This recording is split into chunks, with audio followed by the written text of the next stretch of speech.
Notikumiem valdības veidošanā premjera amata kandidāta Laindota Straujuma ir atteikusies tajā uzņemt līdzinējo ekonomikas ministru Danielu Pavļotu. Tas izskatās pēc kārtējās ministra nomaiņas bez nopietniem un sabiedrībai saprotamiem argumentiem. Jo vairāk tāpēc, ka Pavļota vietā ekonomikas ministra krēslā tagad tiek aicināts cits reformu partijas biedrs Vjačeslavs Dombrovskis. Viņš līdz šim nav izcēlies ar labiem darba rezultātiem un vadot izglītības un zinātnes ministriju saņēma skarbu kritiku no premjera Dombrovska par kavēšanos ar reformām. Vairāk stāstot Krenberga. Šeit vienotības birojā politiķi šo svētdienu izmantoja, lai veiktu vēl pēdējos priekšdarbus Laindotas Straujums veidotās valdības izveidošanā. Un tas ir smags brīdis reformu partijai, kura pat piedraudēja vienotībai palikt opozīcijā un bez Pavļota valdībā vispār neiet. Taču šī taktika uz Straujumu nav iedarbojusies un viņa Pavļota kandidatūru tomēr noraidīja. Tātad katrs ministru prezidenta kandidāts veido savu komandu. Un es izjūtu profesionalitāti, ko es jūtu Vjačeslavā Dombrovskī.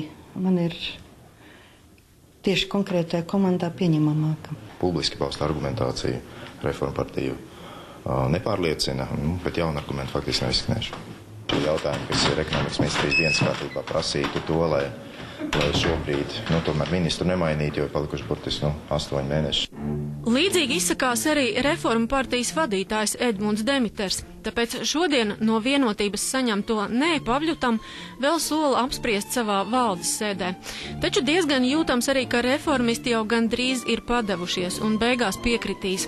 Tā kā oficiāli izskanējušie iegānsti par Pavļotu nomaiņu neizskatās valsts interesēm atbilstoši, ticamāki šķiet citi iemesli. Valsts prezidenta Andra Bērziņa personīgi nepatika pret Pavļotu.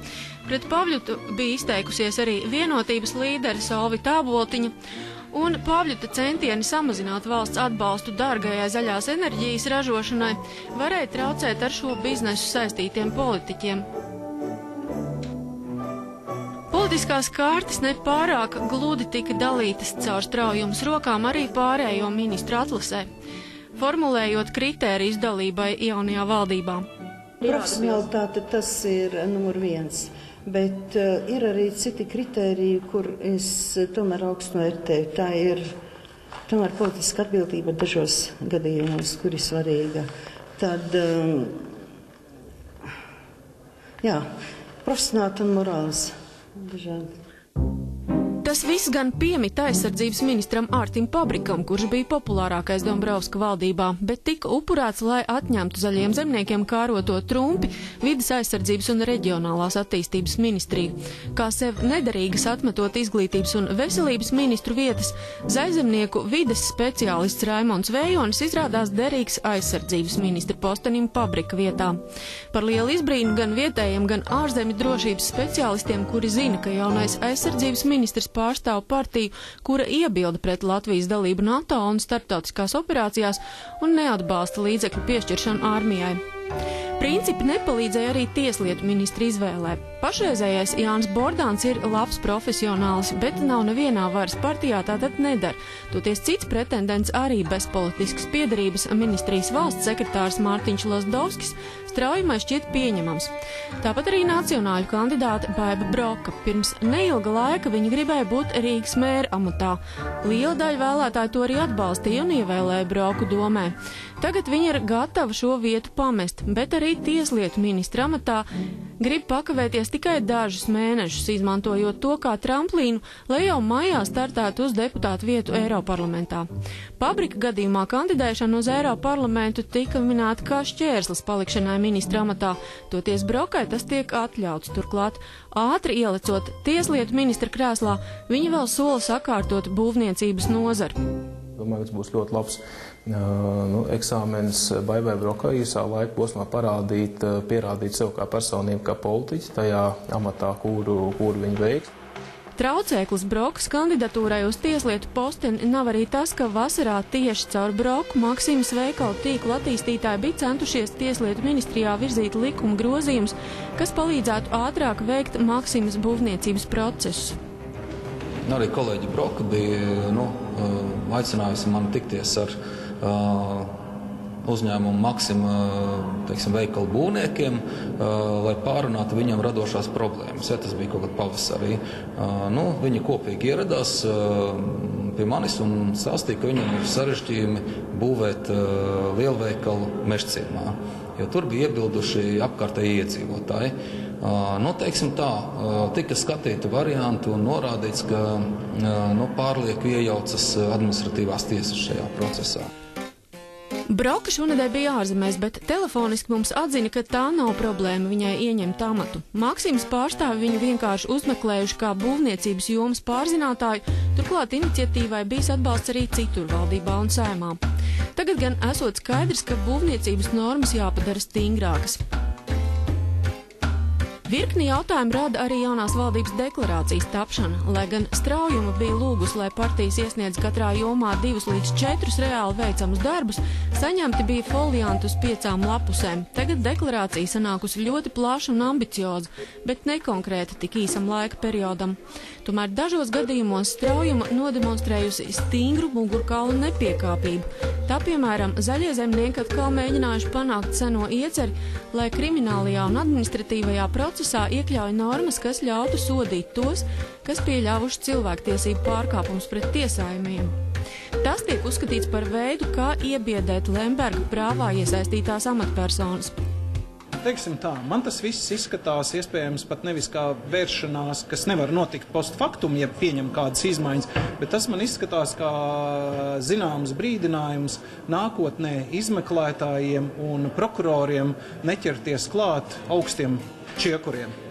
Neraugoties uz vairāk kārtējiem ZZS atgādinājumiem un lūgumiem, Straujuma tomēr ideju ir noraidījusi. Līdzīga situācija bijusi ar Nacionālās apvienības iesniegto priekšlikumu likumos nostiprināt trasta institūtu. Gan Finanšu ministrija, gan Tieslietu ministrija to novērtējusi kā veidu, kas atvieglotu izvairīšanos no nodokļiem, radītu tiesisku pamatu patiesā labuma guvēja slēpšanai un traucētu Latvijai iestāties ekonomiskās sadarbības un attīstības organizācijā, jeb OECD. Par deklarāciju es gribēju pajautāt, ko nozīmē Nacionālās apvienības priekšlikums par trastiem? Par šo es nebūšu kompetents atbildēt. Bet jūs zināt, ka ir tāds priekšlikums? Es zinu, bet tas tiešām nav mans atbildības jautājums. Tas būtu Bērziņkungam jājautā.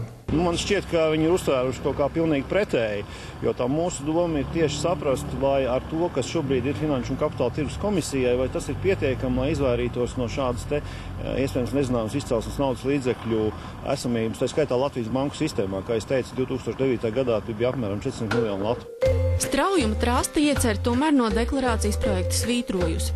Topošās premjerministras pazinēja uzskata, ka tā ir viena no viņai raksturīgām īpašībām. Ja esot pārliecība par lēmumu pareizību, viņa neļaujoties pierunāties un paliek pie sava.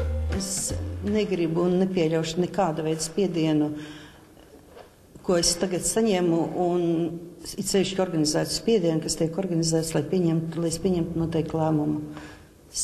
Es varu apsolīt sabiedrībai, ka es nepakļaušos spiedienam, kas tiek organizēts. Vai jūs varat minēt kādu piemēru, kas jūsuprāt bija nekorekti? Es šobrīd neminēšu piemērus, bet man tiešām šobrīd es saņemu pietiekoši lielu interesi iespaidot mans lēmums.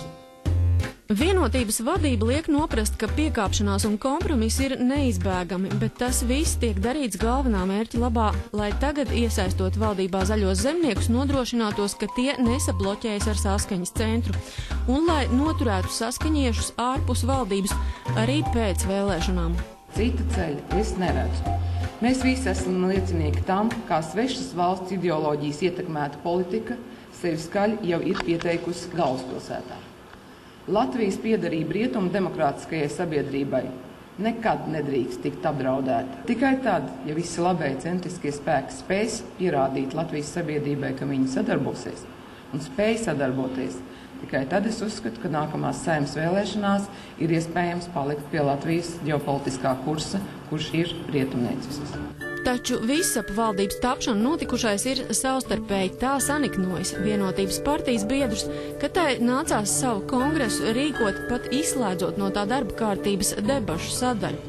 Ētikas komisijai nācās atzīt, ka biedru attiecības jau ir kļuvušas par nopietnu draudu partijas pastāvēšanai.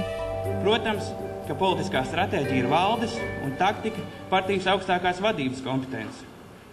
Tomēr informācijas tehnoloģija laikmetā nav izskaidrojuma, kāpēc partijā nekad nav notikusi visu partijas biedru aptauja par nevienu jautājumu.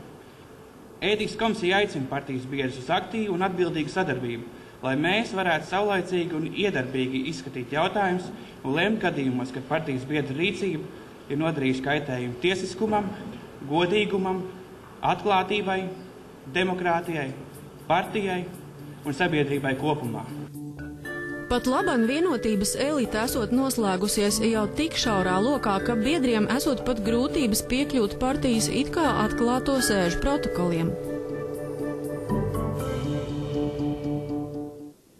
Bet gaidāms, ka viss ap valdības veidošanu notikušais tiks